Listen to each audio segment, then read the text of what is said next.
grave human rights violations committed by Brazilian officials on a vast scale. Documented right violations in Brazil include the political abuse of legal procedures to persecute political opposition, including jailing opposition figures on spurious charges, violations of freedom of speech and media freedom, including persecution of journalists, the silencing of opposition media, banning individuals from social media, thinly veiled censorship laws claiming to fight disinformation, and many violations of rule of law. The government of Brazil has pursued Brazilian journalists and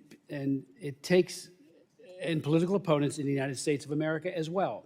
It has used Interpol, red notices, social intimidation, threats of legal action and extradition, and according to one credible victim of transnational repression, has sought to use the FBI as a carrier on or conduit to its intimidation. Now, this has been carried out with assistance from the Electoral Tribunal's Special Advisory to Combat Disinformation.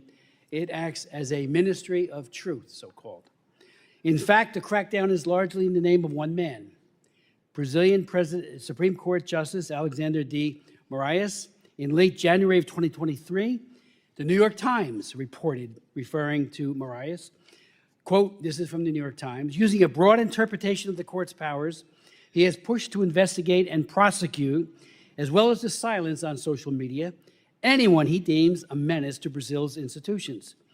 He has jailed people without trial for posting threats on social media, helped sentence a sitting congressman to nearly 9 years in prison for threatening the court, ordered raids on businessmen with little evidence of wrongdoing, suspended an elected governor from his job, and unilaterally blocked dozens of accounts and thousands of posts on social media with virtually no transparency or room for appeal. And that's the New York Times article.